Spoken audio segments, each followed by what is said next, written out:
दोस्तों, अगर आपको ये वीडियो पसंद आए तो इसे लाइक, शेयर और सब्सक्राइब जरूर करें।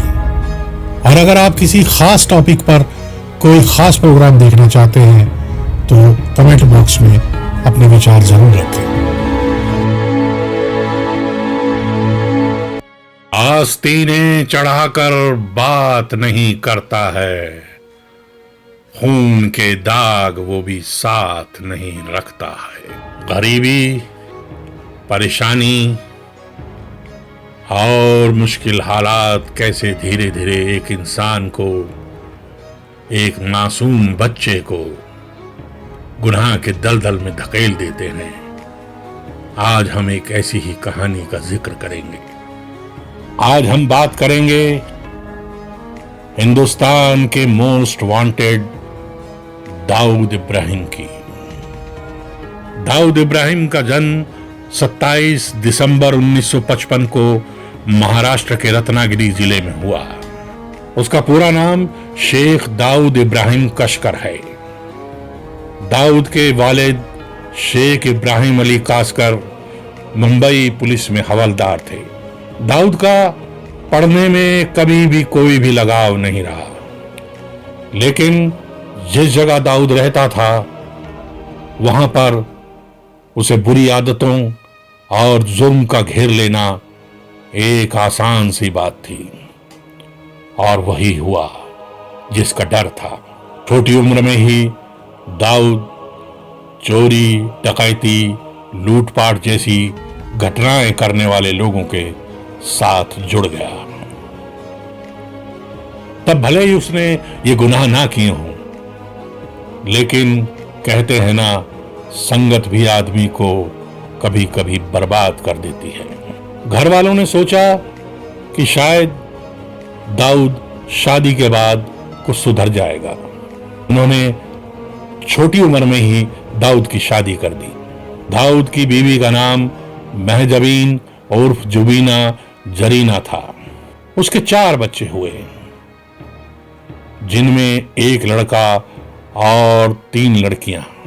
दाऊद की सबसे छोटी बेटी की मौत हो चुकी है और इसने दाऊद को तोड़कर रख दिया।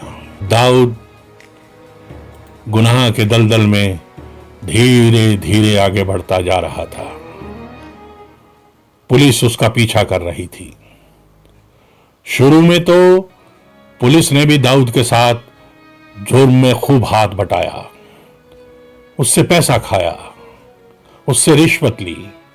और जब दाऊद गुनाह के इस गहरे समंदर में उतर गया तो पुलिस उसे छोड़कर पीछे भाग गई।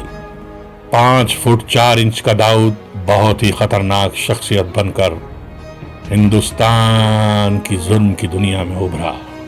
दाऊद जल्दी किसी पर भरोसा नहीं करता। दाऊद की खासियत है कि वो हर रोज अपना चेकअप करवाता है। वो हर किसी को शक की निगाह से देखता है। आज दुनिया की नाक में दम करने वाला, एक बहुत बड़े टेररिस्ट सिंडिकेट को चलाने वाला दाऊद एक वक्त में रोटी रोटी के लिए मोहताज हुआ करता था। उसके पिता की तनख्वाह से घर का खर्चा बामुश्किल चलता था। कभी कभी उन लोगों को भरपेट खाना भी नहीं मिलता था और अपनी पसंद का खाना तो नामुमकिन था। मां जैसे तैसे उन सबको पाल पोस रही थी, लेकिन कहते हैं ना कि आदमी की किस्मत उसे जहां ले जाना चाहती है वो उसे वहां ले ही जाती है। उस वक्त दुनिया के स्मगलिंग के बेताज बादशाह हाजी मस्तान और करीम लाला की बख्शीश जो दाऊद के जरिए घर आती थी या उसके पिता को मिलती थी, उसी से घर चलता था। इन सबको देख देख कर दाऊद बड़ा हुआ था और एक दिन वो गुनाह के इस दलदल में अपना पहला कदम बढ़ा ही बैठा। वो करीम लाला के गैंग में शामिल हो गया। 1980 के दशक में दाऊद का नाम मुंबई के अपराध जगत में बहुत तेजी से ऊपर की तरफ बढ़ा। उसने सबसे पहले बड़े बड़े बिल्डर्स, व्यापारी, कारखाने वालों और बॉलीवुड के सितारों को अपना निशाना बनाया। उसने सट्टे की दुनिया पर भी अपना कब्जा किया। लोगों को डराना, कत्ल करना, उन्हें खत्म करना, अपने दुश्मन को मिटा देना, यह दाऊद का पहला उसूल बन गया था। दाऊद ने जिस वक्त जयराम की दुनिया में अपना पहला कदम रखा, उस वक्त उसका पसंदीदा हथियार तलवारें, चाकू, देशी रिवाल्वर और देसी बम हुआ करते थे। दाऊद अपने ये तमाम हथियार यूपी के रामपुर से खरीदता था। दाऊद को मालूम था कि यूपी एक ऐसी जगह है जहां इस तरह के हथियार मिलना बहुत आसान बात है। दाऊद के पास इस वक्त तकरीबन $7 बिलियन यानी 35,000 करोड़ की संपत्ति बताई जाती है। कहते हैं कि आज तक जुर्म के पेशे में रहकर किसी भी शख्स ने इतनी दौलत नहीं बनाई। लेकिन दाऊद की एक परेशानी है, दाऊद की एक कमजोरी है, उसका दिल आज भी मुंबई के लिए धड़कता है। दाऊद के पास 5 पासपोर्ट और कई घरों के पते बताए जाते हैं। दाऊद के कई पासपोर्ट कराची से जारी हुए हैं। उसने अलग अलग नाम से अलग अलग पासपोर्ट बनवा रखे हैं।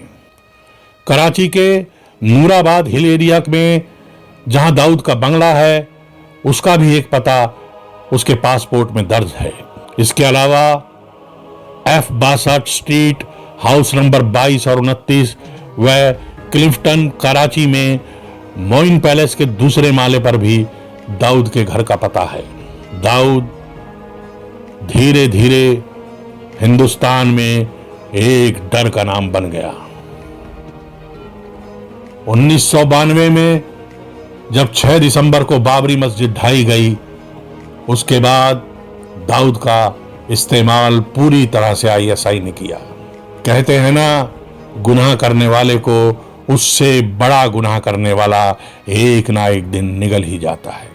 बाबरी मस्जिद के गिरने के बाद देश भर में दंगे भड़के और इन दंगों में दाऊद इब्राहिम ने 1993 में मुंबई में कई ब्लास्ट करवाए। 257 लोगों की मौत हो गई और उसके बाद दाऊद के माथे पर हमेशा के लिए हिंदुस्तान के गद्दार और हिंदुस्तान के दुश्मन का ठप्पा लग गया। दाऊद का हाथ ISI ने थाम लिया था। उसके पास भी कोई चारा ना था। उसने ISI का हाथ थामकर गुनाह के इस घेरे को और बढ़ाना शुरू कर दिया। तो ISI के घेरे में रहकर नकली नोट छापने, कत्ल करवाने और वसूली करने के काम में लग गया। Dawood Ibrahim Europe, south Africa, Asia और कई अन्य मुल्कों में भी अपने जाल पे छा चुका था। मुंबई की बॉलीवुड की फिल्मों को फाइनेंस करने से लेकर बड़े बड़े बिल्डर्स के साथ शेयर करने का उसका धंधा खूब चल निकला। बॉलीवुड की बड़ी बड़ी हस्तियां दाऊद इब्राहिम के प्रोग्राम्स में जाकर नाचती थी, डांस करती थी, उसके साथ खाना पीना करती थी। दुबई उनका अड्डा बना हुआ था। दाऊद इब्राहिम अक्सर क्रिकेट देखने के लिए शारजाह के स्टेडियम में पहुंच जाता था। वो क्रिकेट और म्यूजिक का बहुत शौकीन रहा है।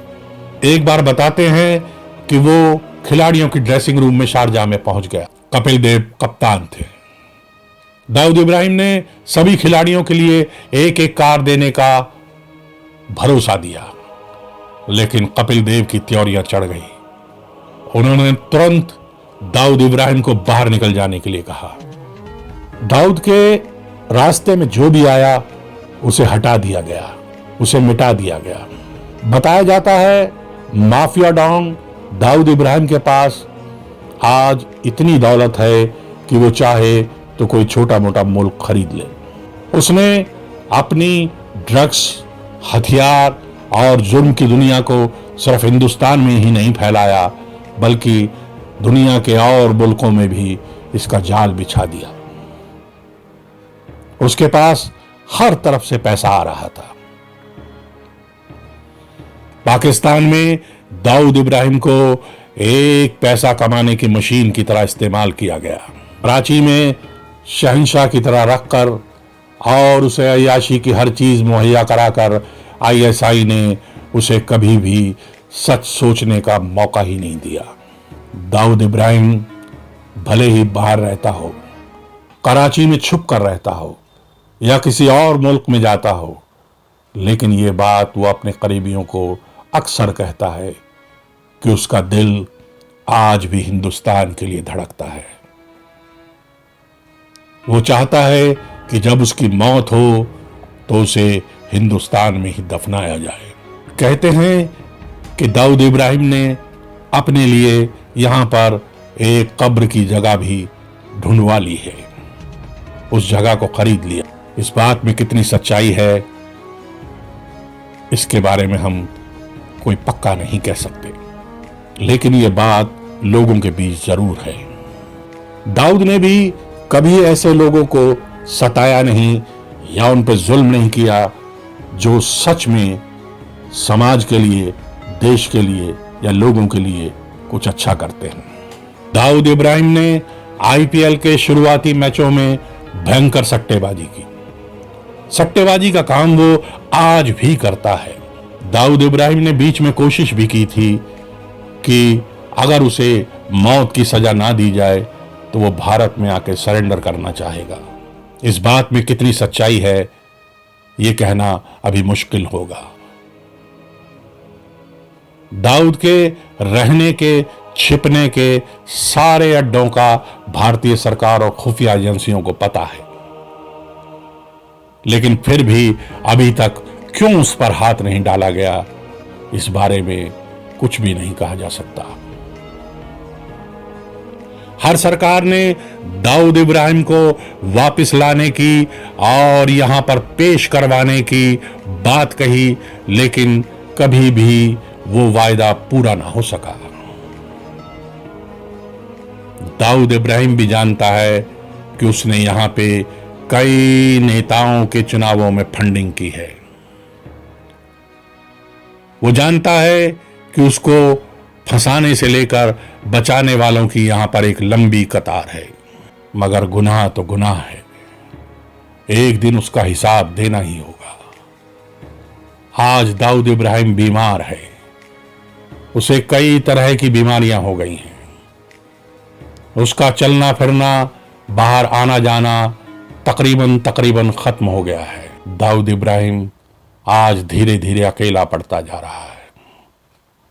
उसे अपना गांव, अपना मुल्क, अपना शहर सब याद आते हैं, लेकिन वो आईएसआई के चुंगल में ऐसा फंसा हुआ है कि अब वो चाहकर भी बाहर नहीं निकल सकता।